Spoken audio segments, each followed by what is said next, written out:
Para formar e pôr em ação fisioterapeutas de excelência, está entrando no ar mais um episódio do nosso podcast UTI em Forma e Ação. Eu sou Sancler Bernardes, fisioterapeuta intensivista, e você pode me encontrar lá no Instagram, no @SanclerBernardes. Olá pessoal, sejam todos muito bem-vindos. Eu sou a Débora, fisioterapeuta intensivista, e você pode me encontrar no @movimenta_UTI. E juntos, como sempre, você pode nos encontrar na sua plataforma preferida. Você pode escutar pelo Spotify, pelo YouTube. O importante é estar aqui com a gente e participar das nossas discussões. E hoje a gente vai para mais uma discussão. Hoje a gente tem um convidado. A gente está muito feliz com o nosso convidado, com essa oportunidade. Um tema que a gente nunca falou aqui, né? Porque alguns temas a gente fala um pouco, depois volta, fala mais outro pouco. Esse tema a gente nunca falou aqui. E eu tenho o prazer de convidar para a nossa conversa hoje o Rui. Rui, seja muito bem-vindo. De antemão, eu já quero te agradecer por ter disponibilizado o seu tempo para estar aqui. Eu vou deixar você se apresentar, Sancler, se você quiser falar alguma coisa antes, mas eu ia te pedir, Rui, para você se apresentar, e eu queria aproveitar para pedir para você apresentar, na verdade, o Rui hoje, mas o Rui desde o começo. Eu conheço o Rui faz um tempo, né? E, assim, para quem quer ter uma noção, eu posso retomar uma coisa lá do passado, Rui. Aqueles E primeiros a hora do artigos perigo que... agora, né? Não, não, É. é a parte boa, a parte boa, fica Agora pode, que eu tranquilo. nem me apresentei ainda, então já venho e começo preparado. Para quem, né, lê artigos há mais tempo, né, ou enfim, para quem lê artigos, né, já provavelmente já leu algum do Rui, em especial um dos primeiros que a gente teve sobre cicloergometria na UTI, né, mostrando que era seguro a parte hemodinâmica, né, dos pacientes fazendo cicloergômetro na UTI. Então, esse é um dos estudos clássicos, né, do Rui. A gente estava brincando aqui fora nos bastidores do nome, mas que tá lá, né? Rui Pires de Camargo, né? É um nome enorme, assim, lá na autoria. Então, o Rui tem uma trajetória muito interessante dentro da fisioterapia. A gente convidou ele para falar de um tema que ele trabalha hoje, que é o tema da oximetria, né? Então, hoje a gente vai falar um pouco sobre isso, sobre a oximetria dentro do contexto dos nossos pacientes e até ambulatorial.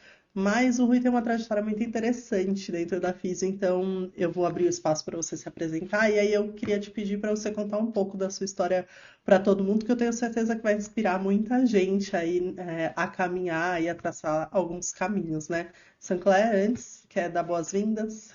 Seja muito bem-vindo, Rui. É muito bacana ter você aqui, a oportunidade da gente conversar e de conversar de dois pontos. A gente tem a temática da oximetria que a gente vai falar hoje, mas também tem isso sobre carreira e trajetória profissional, né? E como a Débora colocou, também é importante a gente discutir sobre isso, que esse podcast tem uma função de fazer com que as pessoas tenham um bom desenvolvimento profissional. E a gente sabe que isso não é puramente técnico, tem muita coisa da vida, da carreira, que a gente precisa falar para que as pessoas entendam oportunidades, caminhos, dificuldades e coisas boas, né, no meio disso tudo. Então seja muito bem-vindo, eu tenho certeza que a gente vai ter um momento muito bacana aqui de conversa, de discussão e de desenvolvimento para todo mundo. Boa. Então, obrigado. Eu não sou uma pessoa muito formal, né? Mas formalmente, eu sempre começo sempre formal, né? Obrigado. Acho que é importante. Queria agradecer de verdade o convite. Débora, conheço há mais tempo, Sancler também, para mim é maior barato a gente poder falar um pouco do nosso trabalho, mas acima de tudo, acho que da fisioterapia, sou apaixonada pela fisioterapia, eu ainda me considero fisioterapeuta, né? Embora não atenda pacientes. Então, eu acho que a fisioterapia é a melhor profissão do mundo, eu sou super encorajador da fisioterapia, e dentro da fisioterapia, que eu acho mais legal, a fisioterapia respiratória, que também puxa a sardinha para o meu lado, né? Então, eu vou começar, então, me apresentando. Meu nome é Rui Pires, está aí meu Instagram, é Rui C. Pires. Eu me formei já há mais de 20 anos, né? Estou indo já para quase os 30 anos de formado.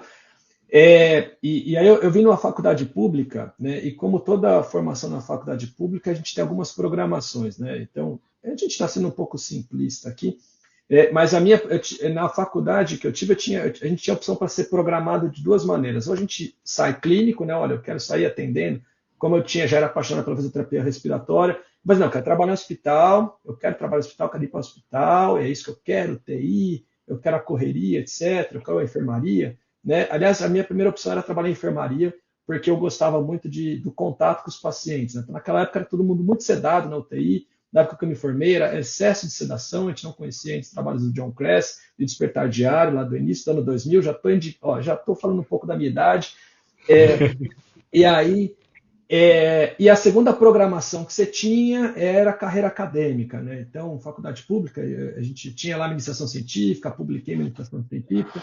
E aí, quando eu saí da faculdade, o pessoal da USP, a gente tinha alguns trabalhos em colaboração, o pessoal da USP me chamou para fazer o mestrado, né? Então, para encurtar um pouco a história. Então, eu falei, vou seguir carreira acadêmica. Então, eu seguia um pouco das duas programações. Enquanto eu fazia meu mestrado e doutorado, na verdade, eu acabei meu mestrado, fiz minha especialização, aprimoramento, tudo.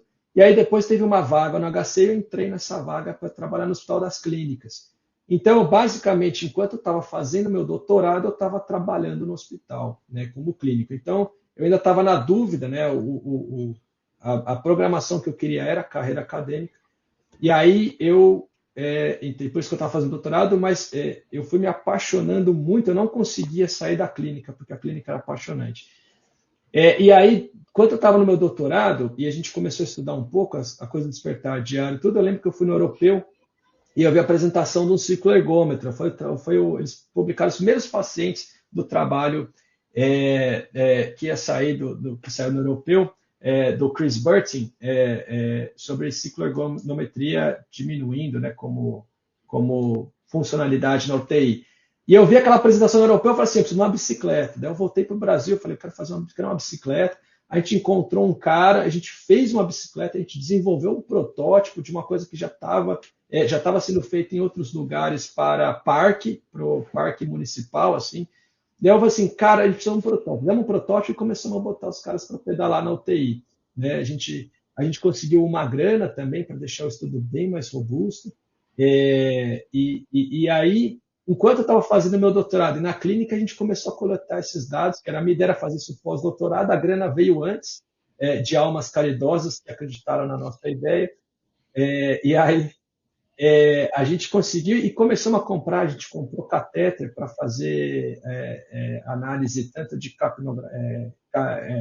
calorimetria, né, para a emissão de calcular aí a oxigenação e gasto energético e metabólico, mas também para a gente conseguir medir débito cardíaco.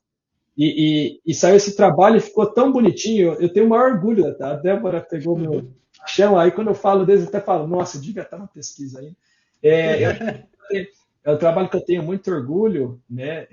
Porque a gente teve uma ideia, a gente fez, acho que ficou bonitinho, e acho que é um dos trabalhos, acho não, é o meu trabalho mais citado. Até outro dia eu dei uma olhada nisso, e todo mundo cita, né, como um dos trabalhos mais precoces, ainda que seja passivo, a gente tem toda aquela ideia, né, mas passivo não funciona, etc. Mas naquele momento fazia sentido, e a gente fez e foi mal barato. E aí depois disso, só para acabar a introdução, que eu já estou me alongando demais, a gente publicou esse paper, eu acabei o doutorado, e aí eu estava me preparando, agora é só esperar uma vaga, né, para entrar numa faculdade pública ou privada, etc. Enquanto a gente estava esperando a vaga, também para encurtar a história, veio o convite de uma amiga minha, Cláudia Albertiniaga, ela trabalhava na ResMed, e ela falou assim, olha, vai ter uma vaga clínica aqui, acho que você tem todo o perfil. Eu falei, mas não conheço nada, né, de trabalhar em empresa, o que é? Imagina, eu sou clínico, eu sou cientista, né? Ela falou assim, não, acho que você tem maior perfil.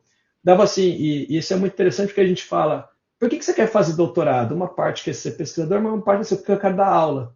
Eu vou te falar que os últimos 10 anos o que eu mais faço na minha vida é dar aula. Aliás, eu estava agora fazendo uma apresentação.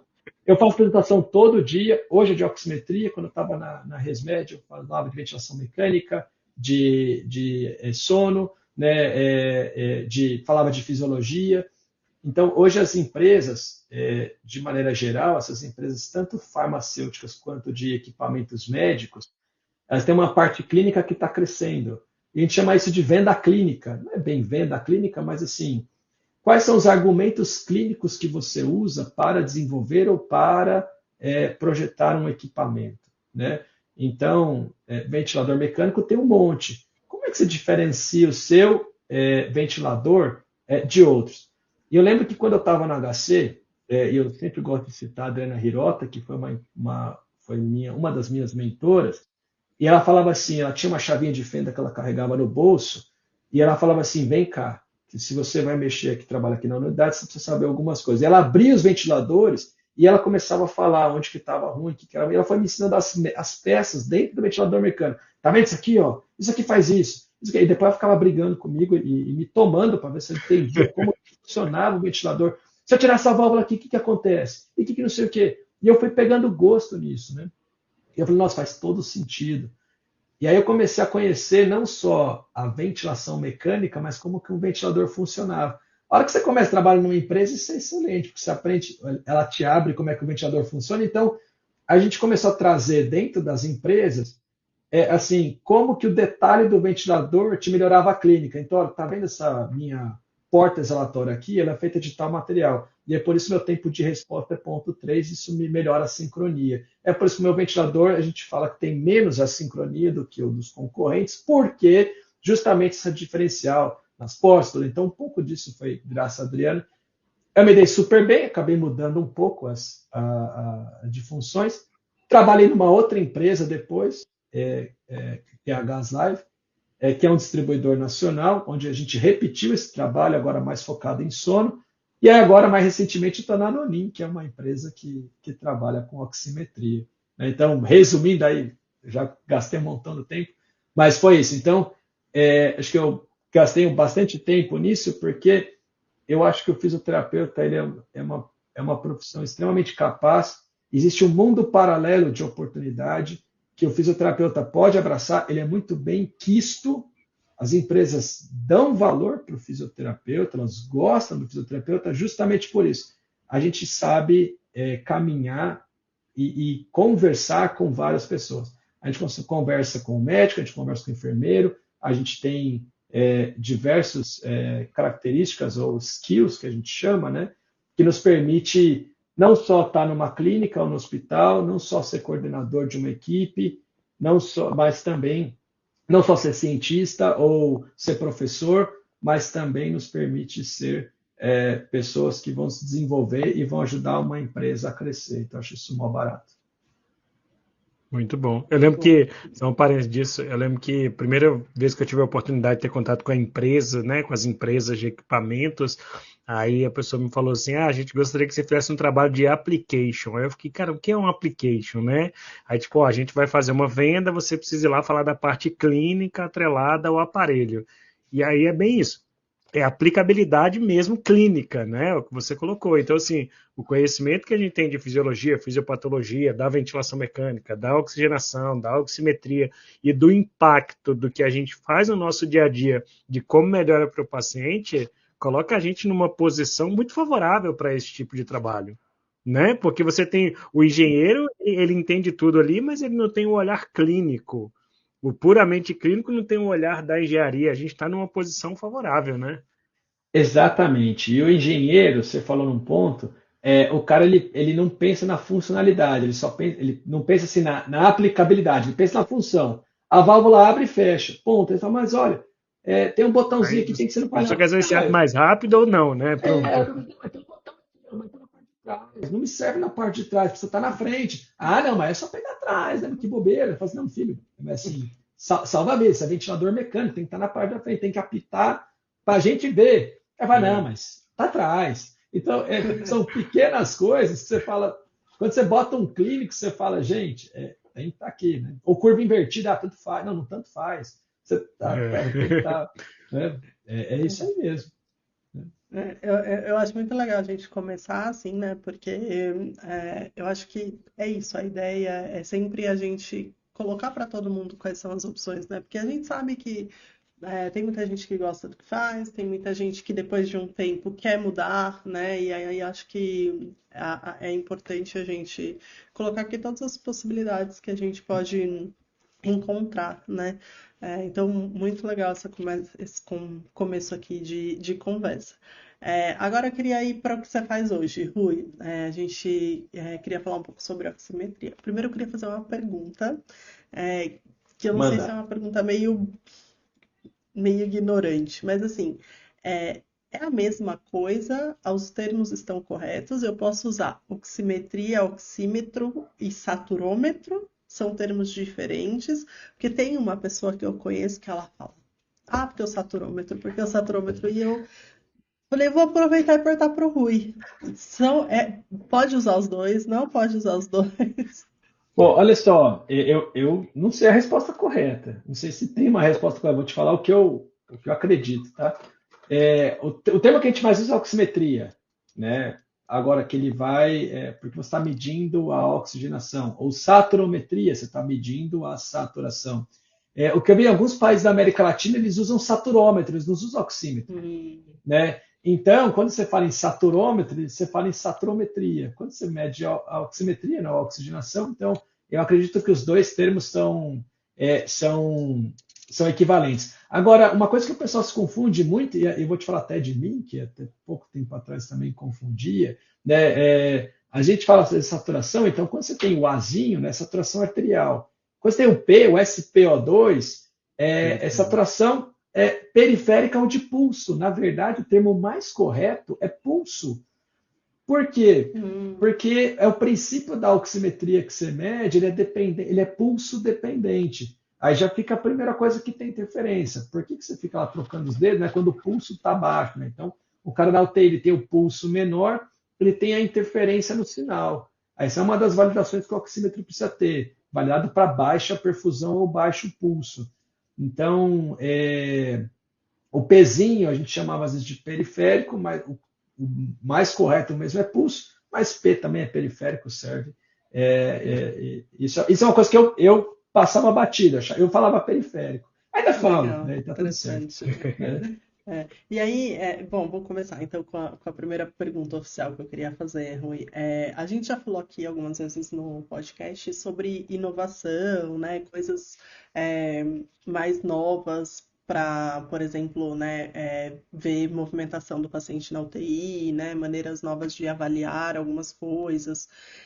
O oxímetro é uma coisa que definitivamente ela não é nova, né? Mas ela sofreu mudanças durante esse tempo, assim, existe alguma coisa assim de diferente do oxímetro passado pro que tem agora? Bom, essa é uma excelente pergunta, né? Então, a oximetria ela foi inventada lá no final da década de 70. Quem inventou o princípio da oximetria foi a Nihon Kohden, né, que é uma empresa japonesa. E depois, o que a Nonin fez, ela pegou esse princípio da oximetria e deixou pequeno. Né? Então, assim, o oxímetro de dedo é uma patente Nonin, é uma invenção da Nonin. A gente fala que vamos dizer assim, a oximetria portátil é uma invenção Nonin, a patente é nossa. Isso há 40 anos atrás. Se você for pensar, é super recente, né? Na verdade, 39 anos atrás, é muito recente. Então, o que você tem? O princípio da oximetria é uma luz vermelha e infravermelha, que você joga lá no dedo e você tem um receptor. Qualquer oxímetro funciona assim. Né? E aí você tem um analisador dentro dessa máquina. O que mudou, foi evoluindo no decorrer do tempo. Primeiro é o tipo de onda, é o espectro da onda, então tem um feixe ótimo que eles foram descobrindo que era melhor. Né? Alguns oxímetros, eles colocam filtros dessa luz. Então, assim, uma das interferências e limitações da oximetria, ela é a luz ambiente. E hospital é maravilhoso isso. Você tem luz branca de alta intensidade, até de noite, às vezes a gente apaga a luz por pouco tempo. Então, assim, é um ambiente extremamente iluminado. Tem que ser iluminado até para você enxergar, né? Senão todo mundo dorme. Quem está paciente e quem está atendendo os pacientes. Então, olha que interessante, a primeira coisa que a gente faz quando o oxímetro não pega, a gente vai trocando o dedo, né? Troca de dedo, coloca no pé, coloca no joelho, na orelha, no nariz, a gente vai colocando em tudo quanto é lugar. E na verdade, Aperta, né? O povo aperta. exato, né? Então, assim, olha que interessante, aperta, a hora que você aperta, você está diminuindo perfusão local. É. Então, tá errado. E às vezes você colocando o lençol em cima, é o que resolve, porque às vezes é a influência da luz ambiente. Então, o que foi evoluindo nesses 40 anos? Acertaram primeiro o espectro de luz, e são dois espectros, um vermelho e um infravermelho. Você coloca filtros de luz para justamente ser como, não é verdade isso, mas só para ficar fácil, como se fosse um campo de proteção para ter menos interferência na luz ambiente. Você melhorou a qualidade do receptor também. E você aumentou o número de medidas. Então, e aí tem um monte de termo, que daí quando a gente faz nossas apresentações, a gente explica o que é resolução, o que de alta resolução, o que é taxa de amostragem, o que é taxa de análise e o que precisão. Né? Então, qual que é a precisão dele e qual que é a resolução. Então, quando você fala que o equipamento é de alta resolução e os mais antigos não eram, então os equipamentos bons hoje, independente da marca, vamos colocar aqui os bons, eles têm uma taxa de amostragem, ou melhor, de análise, acima de 50 Hz. Então você imagina que à medida que você tem um pulso, ou a cada segundo, você tem 50 medidas, ele faz uma média. Primeiro ele filtra, ele foi melhorando esses filtros, porque dado ruim e um monte de dados. Interferência, artefato, tudo que foge dessa média, ele tira. Exato, ele filtra, ele tira, e aí ele vai melhorando. Então, o que foi mudando nesses últimos 40 anos os filtros, melhora da recepção, e as taxas de análise e o próprio algoritmo que vai corrigindo isso. E mais recentemente, você tem, vou falar nos últimos 10, 15 anos, ao invés de 2 espectros, alguns equipamentos colocam 4 feixes diferentes. Aí é o que você tem de maior precisão, inclusive alguns podendo medir hemoglobina, número de concentração de hemoglobina não invasiva ou monóxido de carbono. Né? Então, isso tem dentro desse princípio. Agora, só para terminar a resposta à pergunta, né?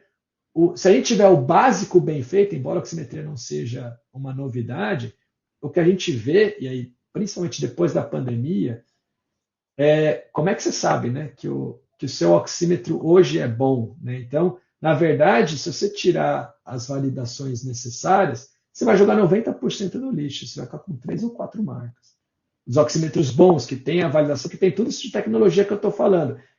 E o mais interessante, se você tiver com pessoas saudáveis, aqui nós 3, né? Quem estiver assistindo que não tiver nenhum problema pulmonar, ou cardiológico, ou cardíaco, qualquer um serve. Até o de R$3, que vai ter qualquer espectro de luz, sem filtro, sem nada. Então, para a pessoa boa, tanto faz o oxímetro que você usa, porque ele está bom. Mas o problema é que a gente não usa o oxímetro na pessoa boa, a gente usa no paciente. E aí que você vê as grandes diferenças. Né? Então, apesar de não ser uma coisa nova, eu acho que a oximetria ela tá meio que caiu no descrédito. É oxímetro assim mesmo, não serve. Não, o oxímetro bom ele serve sim. Né? É que a gente usa muito oxímetro ruim. Eu acho que tem uma coisa da prática, porque assim, o oxímetro é um dispositivo muito pequeno, né? O oxímetro portátil. Né? E, então, assim, eles não têm como ser muito diferentes. O de R$3 ou o de R$3.000, não tem como ser muito diferente a estrutura. E no final das contas, e a tecnologia pode ser muito avançada, mas ele está te dando 2 informações. Só que o mais avançado, ele te dá essa informação com precisão, mas ele te dá 2 informações. Então, para quem não tem esse entendimento, acha que qualquer um serve.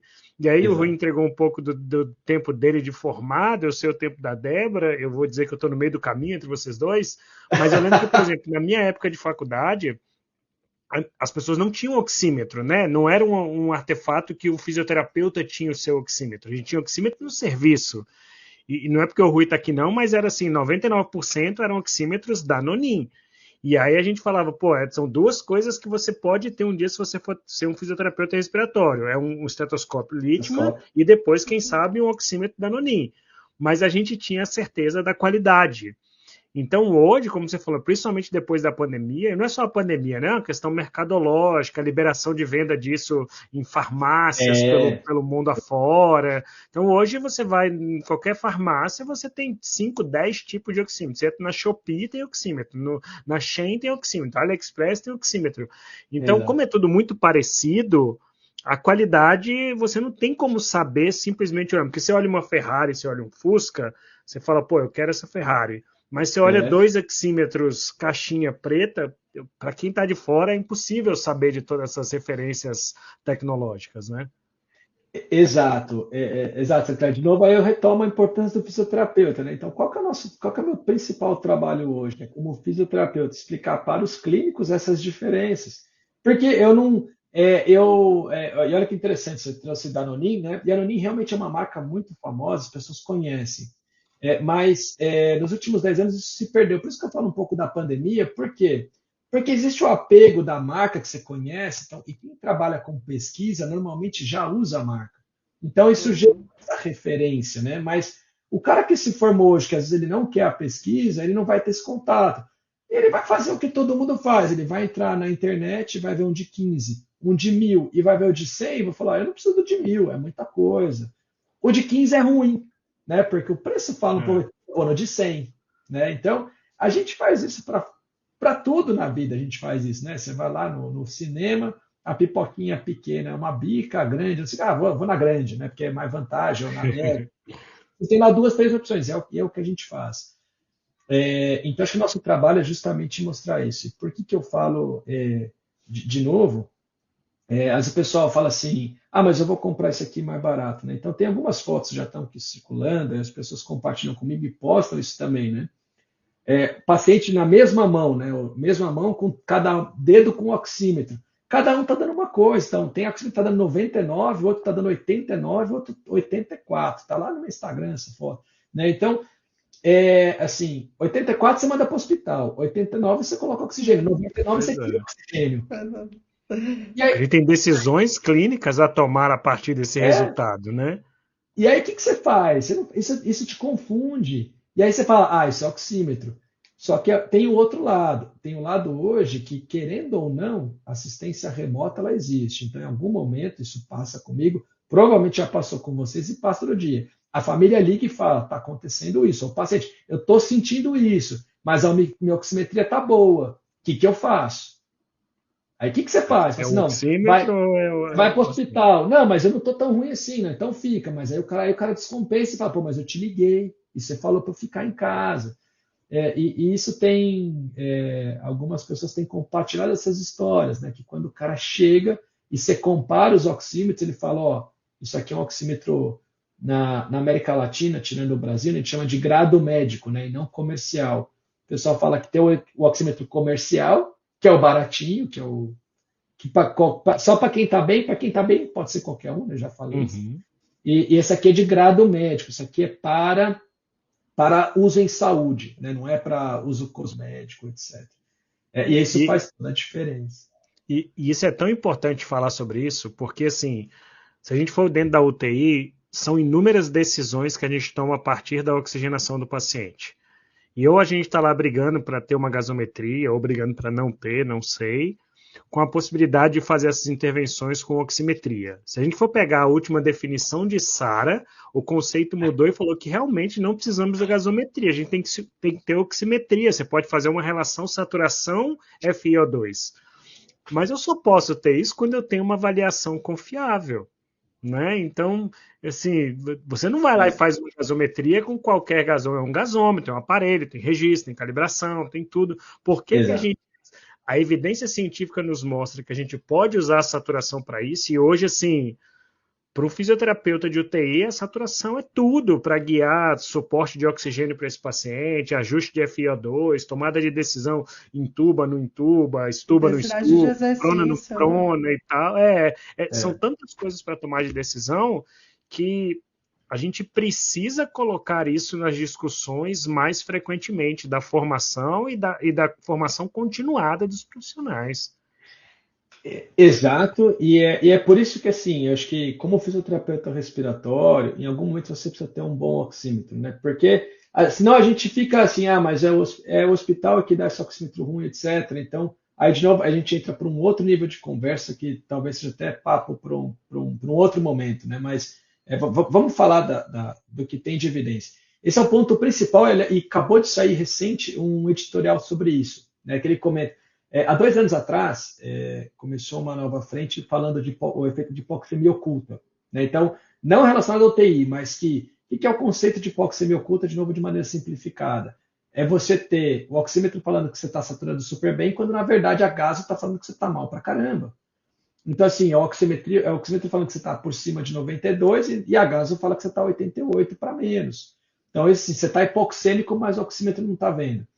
Parece que isso tem tem uma série de artigos já que saiu, isso virou uma linha de pesquisa, não na UTI, mas o que os caras viram?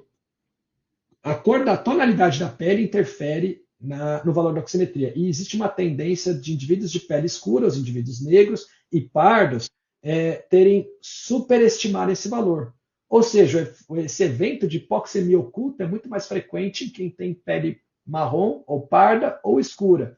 Cara, BGE de 2022, 55% da população brasileira não é branca. Então, desde 2022, a gente sabe que o Brasil não é um país predominantemente branco, ainda que seja autodeclarado. Autodeclarado, a gente sabe, tem também um viés, mas também não é o objetivo da conversa de agora, mas nós não somos europeus, o europeu clássico, até o europeu também hoje está mudando, né?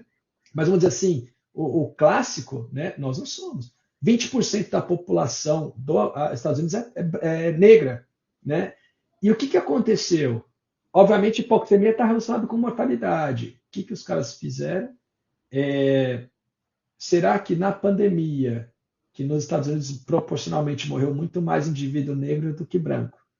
Aí, aqui no Brasil, a gente pode associar isso como população negra tende a ter mais baixo nível socioeconômico. Você fala, morreu não porque era negro, mas também porque era socialmente menos favorecido, né, ou socioeconomicamente menos favorecido. Mas nos Estados Unidos isso não é tão forte quanto no Brasil, ainda que exista. E aí os caras falaram, será que o cara morreu porque foi tratado tardio? Achando que estava bem. Ou achando que estava bem, né? Ele comprou numa CVS um oxímetro, estava achando que estava saturando bem, nunca procurou um serviço. Exato. Então isso assim está explodindo nos Estados Unidos agora.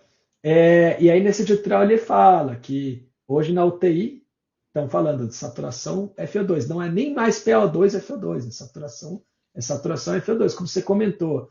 E aí, será que a gente tem que levar em conta essa tecnologia ou essa interferência? Que existe uma relação, existe. E aqui não estou doido de falar que está tudo errado. Né? Então quer dizer que está tudo errado? Não estou dizendo isso. Mas o que eu quero dizer é que talvez exista uma interferência da gente ser melhor. E talvez até esses oxímetros ou essa interferência seja o motivo da relação FO2 não ser tão linear quanto a relação PO2-FO2. Né? Existe lá algumas diferenças, né? entre se você vai classificar acima do desconforto, existe lá, né, menor que 200, menor que 300, etc. Né, se é leve, moderado, grave, existe uma diferença nos valores e talvez seja justamente por causa disso. Então, vale a pena ter um equipamento bom. Ser mais crítico, né? A gente tem que ter um pensamento bem crítico. E não... eu sempre conto essa história quando eu estava na UTI, que eu fiquei acho que uns 10 minutos olhando para um paciente, um médico assistente, né, que chegou, ele falou assim, o que você está demorando para atender? Eu falei assim, não, olha, não está pegando a saturação. Ele falou, mas você não conhece o paciente, a gente já não discutiu, você tem os exames? E eu falei assim, sim, mas eu estou preocupado. Ele falou assim, faz o seguinte, vamos tirar o módulo de oximetria. Ele tirou o módulo de oximetria e falou assim, está te atrapalhando. Atende, depois a gente volta, né, o módulo. Né, eu falei assim, Rui, você conhece, eu estou aqui, atende, né, você conhece o caso. Mas olha interessante, o fato de não estar pegando oximetria, aquilo estava atrapalhando. E é exatamente isso. Imagina quanto de ruído a gente não tem por equipamentos inadequados. Eu queria aproveitar agora que você colocou isso, Rui, para trazer um pouco para a prática, né, de quem está ali na UTI, de tudo que você já viu e agora trabalhando especificamente nessa área, quais são assim os principais erros, confundidores, enfim, que o pessoal faz quando a gente fala da avaliação pela oximetria, assim, né? Então, acho que a gente falou brincando, mas acabou falando de apertar o oxímetro, por exemplo, quando não funciona, né? Mas você tem algumas outras coisas, outras sugestões, assim, tipo, não faça ou faça quando você estiver monitorando o paciente na UTI com oxímetro? Essa é uma excelente pergunta, né? Então, independente da tecnologia, acho que a pergunta, isso se todo mundo começar a fazer, vai dar um pau danado, né? Porque essas informações não são tão claras às vezes. Mas o oxímetro ele tem uma validação mínima, ela Olha que interessante, a validação mínima do oxímetro é feita em paciente saudável, não é em paciente, não é em paciente, né? Em pessoas saudáveis não são pacientes. Então, acho que a primeira coisa é você olhar a validação da sua tecnologia. De maneira geral, ela precisa ser, principalmente que está na UTI, validado para baixa perfusão, validado para movimento, validado em diferentes níveis de hipoxemia. Esse normalmente é feito, né? Validado para diferentes tonalidades de pele. E se você colocar isso, você já tem 2 marcas só no mercado inteiro, no mundo inteiro que tem essa validação hoje, né? Então, são essas condições. Ele é validado em diferentes níveis de hipoxemia, ele é validado em diferentes em movimento, então baixa perfusão, movimento, hipoxemia e cor de pele, são os 4 pontos. Quando você olha na UTI, o mais comum é aquele de silicone, né, o de borracha ou o clipe. Então, o que você veria? Dependendo da marca, o que seria interessante é primeiro você precisa saber onde isso é validado. A gente coloca às vezes na orelha, a princípio está errado, você tem sensor específico para a orelha, né? Então, assim, não pegou nos dedos da mão, você vai tentar nos dedos do pé. A sua tecnologia é validada para o dedo do pé, perfusão é diferente. O sinal, imagina, o sinal que chega no seu Está dedo de tornando perfusão. mais difícil ainda para o aparelho conseguir captar, né? Exato. Então, assim, não adianta você colocar no pé se você não tem validação para o dedo do pé, né? Então, e você imagina, porque você tem um dedo, você tem um monte de tecido e um pulso lá. A relação massa, né, o tecido frequente e capilar, no dedo, no dedão, no dedinho e no dedo do mínimo do pé é completamente diferente. Imagina que também na UTI, a hora que você usa droga vasativa, a periferia perde. A primeira periferia que perde é do pé. Aí você coloca ela no pé, dá 80. Você fala, tá 80. Não, tá tudo, é melhor. Aí eu retomo ao médico, às vezes é melhor não usar. Luz também é uma coisa que vale a pena. Se você está com dificuldade, coloca o lençol, né? Eu acho que a ideia que a gente já faz quando está com a mão fria, colocar uma luvinha quente vale super a pena, porque aí você realmente estimula, né, a perfusão, você dilata a capilar, isso realmente funciona, né? Os testes da Anvisa são feitos com uma bolsinha quente, justamente para você não ter essa interferência da baixa perfusão. Então, isso é uma boa estratégia. Agora, apertar não. Dedo demasiado também não adianta você ir apertando. É melhor você ir para outro sítio. E tem, né? Por isso que vale a pena. Você tem sensores de testa, que eles vêm por outro princípio, e você tem sensores de orelha. Às vezes isso vale a pena. E não só na UTI. Quando você está, por exemplo, na reabilitação, que você tem um paciente fazendo teste de caminhada, que está caminhando muito, o paciente faz teste ergoespirométrico, o cara está pedalando a milhão. Né? Então, assim, ninguém consegue, às vezes, andar ou tudo sem mexer com a mão parada. Né? Então, em Minas Gerais tem um grupo já que está usando os nossos sensores de testa e tem, principalmente em pediatria, que você vai falar para a criança, né? Não. O adulto você fala, fica quietinho, ele fica, né? Ou a maior parte dos fica. A criança não. Né? Então, apertar não adianta, cuidado com a luz, observa edema, não fica mudando de dedo, pé e mão, se não tiver a validação adequada. E também, assim, por mais que pegue alguma coisa na orelha, na testa, no nariz, no joelho, não adianta. Se não tiver a validação, questione, porque número, ele vai dar qualquer número. E esse de testa que você comentou também parece interessante mesmo para UTI, né? Para quando a gente começa a sentar o paciente, a trabalhar, né, mudanças de postura, marcha estacionária, que às vezes também a gente fica lá, né, com ele no dedo e aí perde a curva, né? E aí ficam os alunos, nossa, ele desaturou durante o exercício. Aí você fala, Quanto? será 17, mesmo? né? A curva tava boa? A curva? Que curva? Exato, né? E outra coisa interessante, Débora, que você falou agora, né? Acho que o de testa também ele vem para isso. E aí o princípio é diferente, porque o princípio do de dedo ele é por absorção. Então eu emito o sinal e pego aqui embaixo, né? Então eu emito aqui e pego aqui. Então ele é por absorção. Jogo lá o espectro, absorveu, quanto chegou, faz uma conta matemática. Na testa ele é por reflexão. Ele é reflexivo, então ele joga um sinal e o que volta. Então tem uma diferença. Se você perguntar na gente aqui, ou de maneira geral, o de dedo ele é mais confiável. Em condições de baixa perfusão ou de excesso de movimento, Aí o de testa passa a ser, o de orelha passa a ser as melhores opções. Teve Entendi. uma profissional que um dia falou assim para mim: ah, eu quero um oxímetro que sempre está certo. Eu falei assim: não existe. Ah, mas você é da Nonin, né? Nonin é melhor. Eu falei assim: mas, filha, existe uma limitação do método, né? Mesmo a gente não tem, né? Raio-X tem interferência, tomografia, né? Você pega polissonografias, cada um dá um laudo, né? Você pega 3 médicos para laudar exame, dá diferente. Por que você acha que o oxímetro vai sempre dar a mesma coisa? Muito Ô, bem. Rui, Mas eu é queria isso. duas perguntas sobre esses fatores confundidores. Uma tem a ver com movimento, assim. Tem como a gente pensar, do ponto de vista bem prático para o pessoal, até que ponto é um movimento que eu posso estar fazendo e confiando, né? Com o paciente. Porque, tipo, eu vou caminhar com ele pelo corredor do hospital, um oxímetro no dedo dele, enquanto ele está caminhando e se movimentando, é confiável ou não?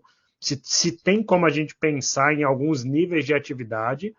E o outro é sobre pressão mais baixa. Até que ponto a hipotensão ela atrapalha e se essa validação ela pega, por exemplo, pacientes com PAM menos de 65, porque são aqueles pacientes que já estão muito graves e eles estão com nora lá em cima, com vasoconstrição periférica, que são hipotensas, a gente fala, nossa, mas ele está desaturando, vou aumentar a FI. Então, do ponto de vista prático, se realmente chega um ponto que a gente fala, ó, a oximetria, nesse momento, ela não é mais confiável, eu preciso de uma linha arterial para funcionar o agaso. Essa é uma boa pergunta e vou emendar que a Débora tinha falado da curva, né? Às vezes a curva tá boa. Então, eu estou falando aqui colocar o lençol, mas todo mundo já conhece a história do cara que o oxímetro estava fora do dedo e a curva estava super bonita, né? Então, assim, essas coisas fantasma. A maior parte dos oxímetros, eles vão ter um indicador da qualidade do sinal. Isso é o mais importante. Então, no caso dos Danonin, você tem dois fatores: intensidade.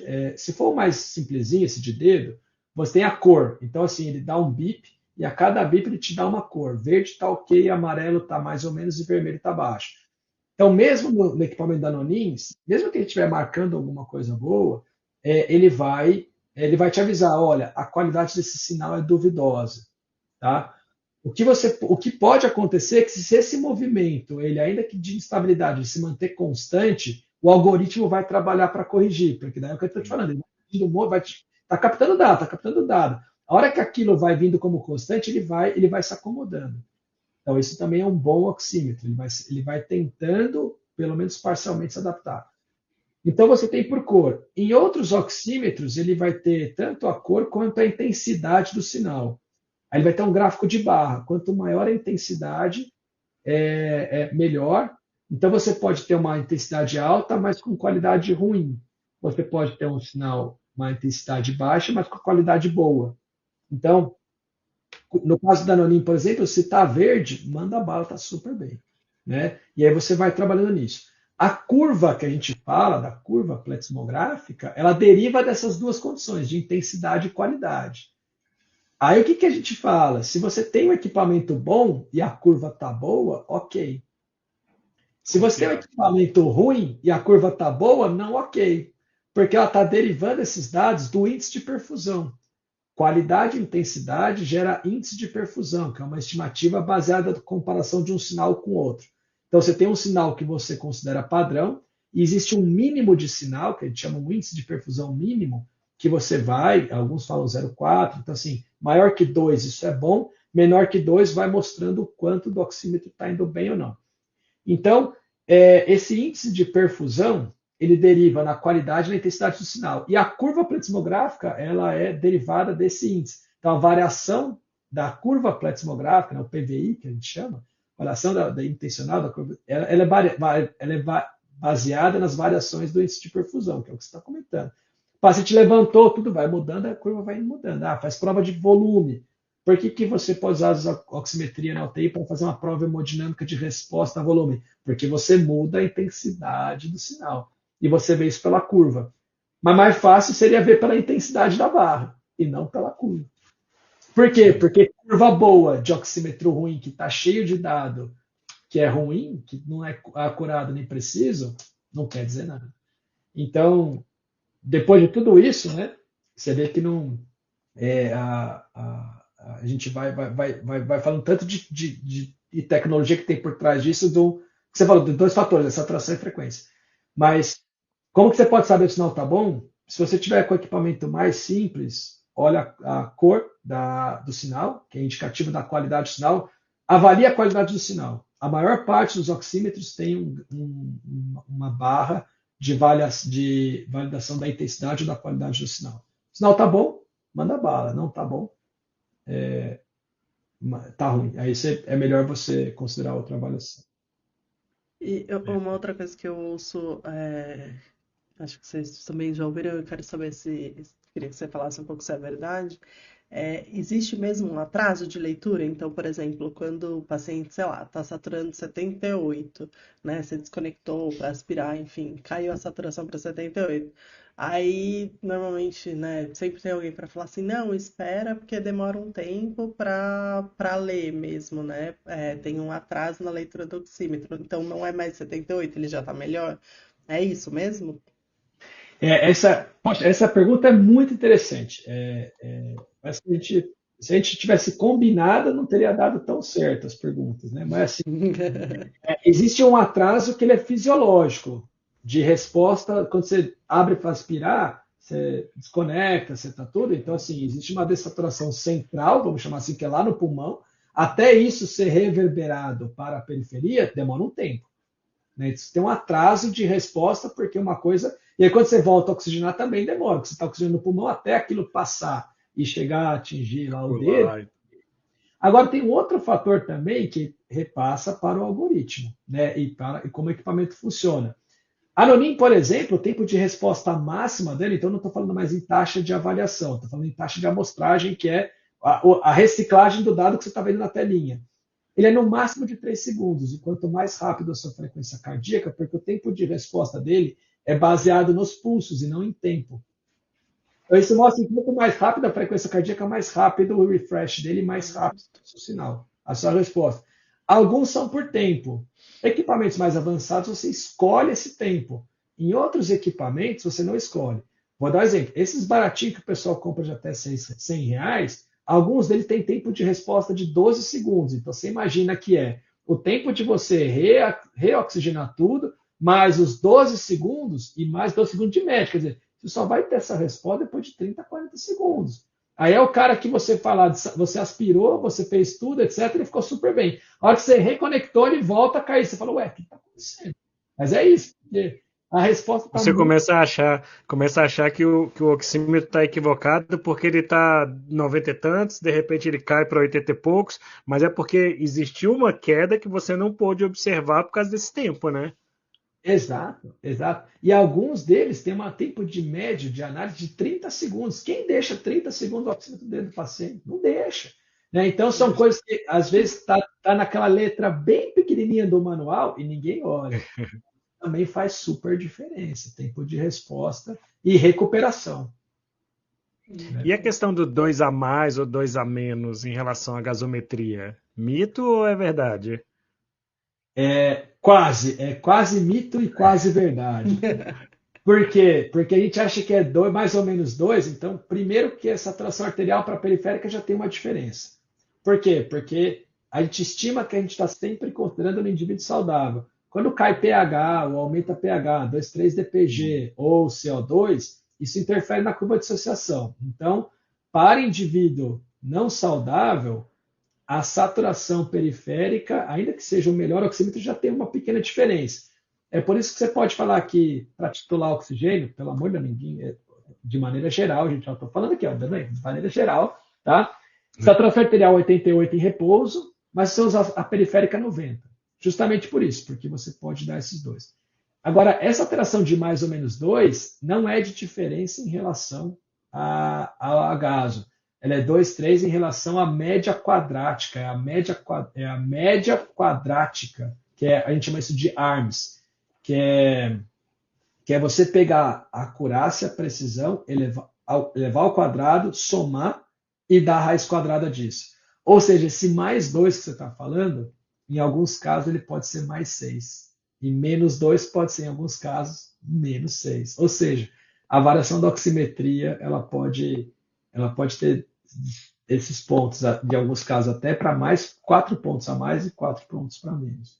Isso vai estar dentro do normal. Tá? Por isso que Quanto melhor o oxímetro, quando você fala assim que é 1% de 70 a 100 na média, um é o melhor resultado, porque daí justamente você tem muito pouca. Né? Porque 1 ao quadrado, 1 ao quadrado, você tem muito pouco. E quando você pega um equipamento de variação, a Anvisa, para você ter uma ideia, a Anvisa ela pede 4 pontos. 4 pontos você pode ter 16 para mais e 16 para menos. Joga fora. Nossa, É. interessante, né? É Muito isso, bom. mas esse mais ou menos 2, então, ele é a média quadrática. De maneira geral, a gente fala de desvio para facilitar, mas não é bem. Foi isso que eu falei. É e não é verdade. Né? Interessante. É interessante, né? Pensar que é isso, é um aparelho pequeno que às vezes a gente acaba negligenciando mesmo ali, né? Os cuidados que a gente tem que ter, tanto com marca quanto com a maneira de fazer, enfim, né? E pensar que, na verdade, se a gente pensar em toda a nossa atuação, todo o espectro da nossa atuação, ele entra em todos, né? Porque é isso. Ah, você pode usar, você vai usar ele para um cara que está muito ruim na UTI, uma síndrome de desconforto, né? Você vai usar para um que está na VNI para tomada de decisão, que está no meio do caminho, né? Para tomada de decisão para uma coisa ou para outra. Você vai usar ele para uma tomada de decisão do tipo, será que ele vai usar oxigênio em casa, né? Eu vou ter que fazer esse pedido na prefeitura ou para o convênio, enfim. E para a pessoa que está fazendo exercício, né? Então, assim, todas as E se nossas mexe. atuações dentro da UTI, elas passam por essa avaliação, por esse tipo de avaliação, né? Eu acho super interessante, e eu fico pensando assim, né? A gente já está indo para o final da conversa, o quanto a nossa. Eu também sou apaixonada pela físio, mas assim, eu tenho que dizer que às vezes eu acho que o tempo vai passando e a gente vai perdendo o refinamento das coisas, né? A valorização de algumas coisas. E eu fico pensando, né, o quanto a gente seria muito mais rico como profissão, e eu não tô falando de dinheiro, né, também, mas, assim, a gente teria, né, uma profissão muito mais rica se a gente cuidasse, né, e soubesse, né, de todos esses detalhes, né, porque eu fico pensando, por exemplo, um aluno, quando ele sai da graduação, e ele vai, né, atender um paciente numa clínica de reabilitação pulmonar, que a gente sabe que nem sempre precisa ter uma especialização, por exemplo, mas a gente pode até falar da especialização hoje em dia, né, um aluno que sai de uma especialização, será que ele tem todos esses conceitos, né? Será que ele de verdade sabe como funciona o oxímetro que ele está usando, né? O que ele tem que prestar atenção? Então são tantos detalhes que deixariam a nossa atuação tão mais rica, né? E que às vezes fica para trás, né? Acho que nesse ponto, eu vou tentar ser bem sucinto, Débora. Acho que agora eu vou puxar, né, sardinha para o lado de vocês. Acho que esse espaço ele é extremamente essencial. Primeiro que, assim, no caso da oximetria, acho que são conhecimentos muito específicos, né? Então, assim, eu sempre, quando eu falo apresentação, eu falo assim, quem tinha ideia de tudo isso? Eu não tinha ideia de tudo isso, né? Então, quando eu comecei a entrar no Ninho, eu já sabia da marca, mas eu falei, deixa eu entender, porque eu tinha um apego da marca. Eu sabia que era melhor, mas eu não entendia por quê, né? Mas deixa eu ver tudo isso. Então, eu acho que esses espaços onde a gente pode levar a informação, acho que complementar a formação das pessoas, né? Quem quiser, tá aí a informação, vai estar disponível. Vocês estão aí, quer dizer, tem os contatos, a pessoa pode entrar em contato com a gente. Eu acho que isso é o mais bonito, né? Talvez é difícil a gente pensar, se a gente for também pensar que a pessoa tem que sair completa, né, e saber tudo, é utopia.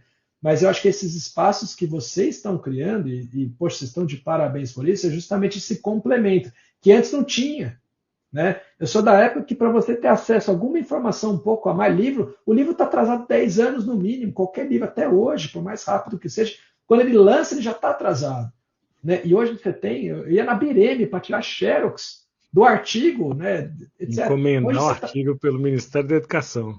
exato, hoje você está na internet, está tudo aí, quer dizer, eu acho que quem tá afim e tiver e tem acesso a essas informações, né, no sentido de buscar os podcasts de vocês, buscar os sites das empresas, das empresas no sentido das revistas, dos periódicos científicos, hoje você pode baixar um artigo, colocar no Google Translate, você tem o paper em português, quer dizer, não existe mais nem a restrição da língua. A gente está num método num ambiente extremamente favorável à divulgação do conhecimento.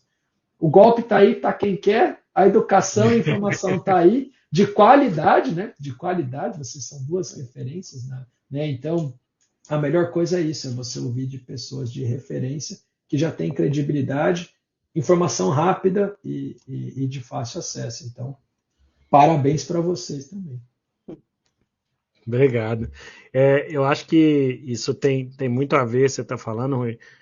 Tá aí, é disponível a informação, né? E me inquieta, eu tento levar isso para os alunos, para os residentes, etc. É que é tipo assim, você vai ser fisioterapeuta respiratório, você vai ser fisioterapeuta hospitalar, de UTI. Esse aparelhinho aqui você vai usar para o resto da sua vida profissional. Vai usar, porque ele não vai ser substituído, não vai ter, muito pelo contrário. Você tem que ter uma curiosidade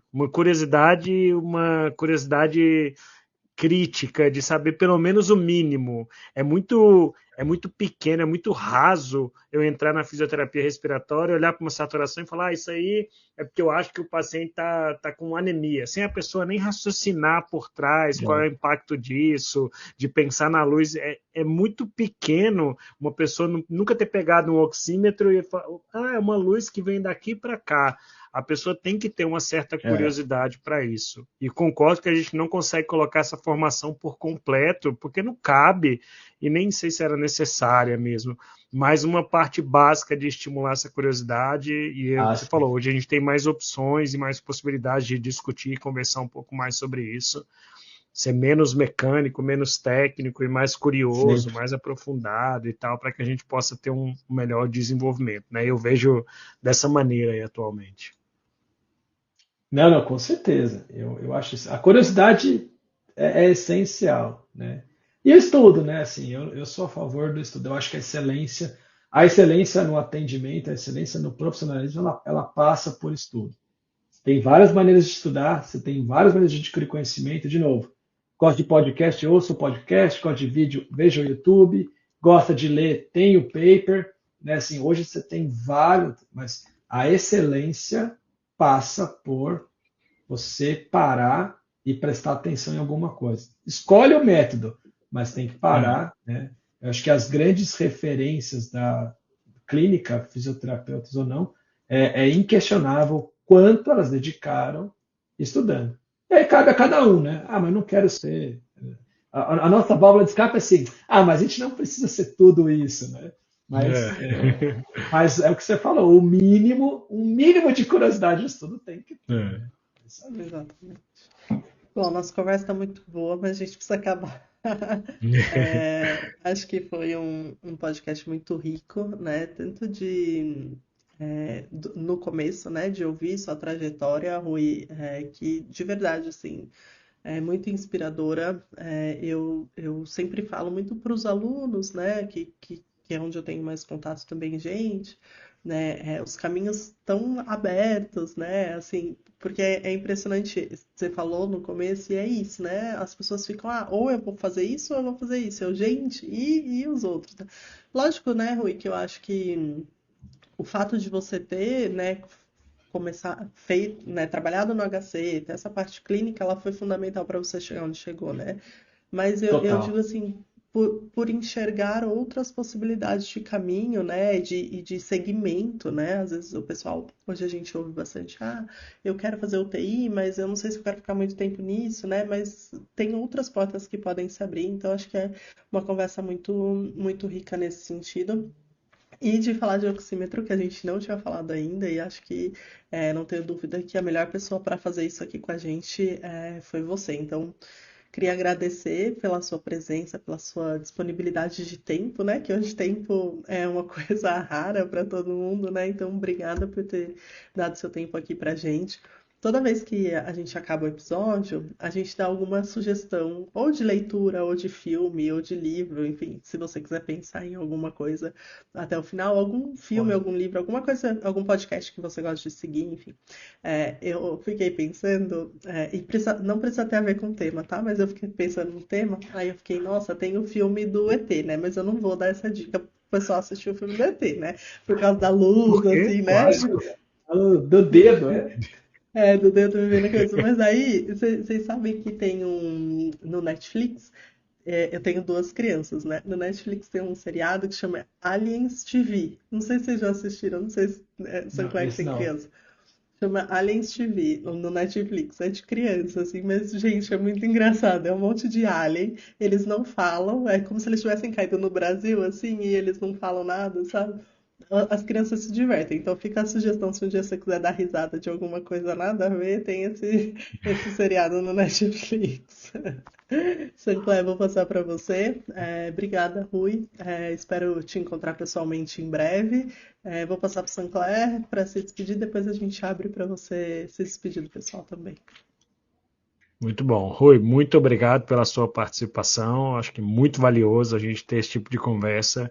Eu espero que a gente possa ajudar a aguçar essa criatividade das pessoas, essa curiosidade das pessoas, quer dizer, e que a gente possa ajudar as pessoas a se tornarem melhores profissionais, profissionais mais interessados e mais aprofundados naquilo que eles fazem no dia a dia. Então, vou pegar o gancho da Débora, também vou para o lado das crianças e vou sugerir aqui George o Curioso, que é um desenho simplesmente fantástico, e a curiosidade do George, do macaquinho, faz com que ele viva as experiências mais interessantes da vida dele.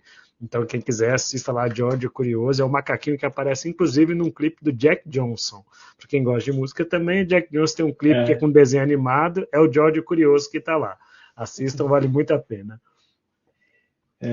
Poxa, bom, então, obrigado mais uma vez pelo convite. Para mim, é mó barato e me sinto honrado de estar aqui com vocês, de verdade. E espero que tenha sido proveitoso para você, como foi para mim. A minha indicação, já que vocês falaram, eu tenho 2 filhos também, mas a minha indicação vai para um outro lado. Tem uma série que chama Suits, que é uma série de 2 advogados. É a série que eu já vi a série, estou vendo junto com a minha esposa agora. Eu vou falar que tem um cara que ele tem chama Mike, ele é um advogado e ele tem uma capacidade assim de tudo que ele lê muito, tudo que ele lê ele guarda para sempre, ele não esquece. Então ele fala, mas tem um ponto que ele fala ali, tudo que eu leio que para mim faça sentido, eu gravo, eu tenho memória, então não é só uma memória fotográfica, tem que fazer sentido para ele. Eu falei, gente, como eu queria ter esse distúrbio, né? Esse sentido eu nunca mais esqueço. Mas acho que só uma ideia de ele se torna um grande advogado, eles ganham um monte de casos, né, tudo. Mas acho que é isso, né? No sentido de ele não é só a capacidade que ele tem, justamente é o tanto que ele estuda e lê que faz ele ser, né? E faz ele ser quem ele é. E eu acho que é um pouco do que a gente estava terminando de falar. Não basta ser bom, não basta ter as ferramentas e não basta o quão inteligente você é. A gente tem que, acho que passa pelo estudo e basicamente a série inteira eles ficam lendo o processo, estudando, e por isso que eles acabam sendo o melhor escritório de advocacia de Nova York, né? Muito bom, muito bom. Aí, Bom, pessoal. obrigado, Débora. Valeu, pessoal, todo mundo que nos acompanhou até aqui. Acompanhem o Rui nas redes sociais, procurem lá para saber mais sobre o trabalho dele. Acompanhem o podcast também, o TI Informe Ação. Quem quiser conhecer um pouco mais sobre a nossa campanha de apoiadores, no nosso Instagram tem um link lá para que vocês possam conhecer isso e compartilhar diversos materiais que a gente usa para preparar os nossos episódios também. A gente espera todo mundo num próximo episódio aqui no YouTube ou no Spotify, onde você preferir encontrar a gente. Tchau, tchau, pessoal. Tchau, gente.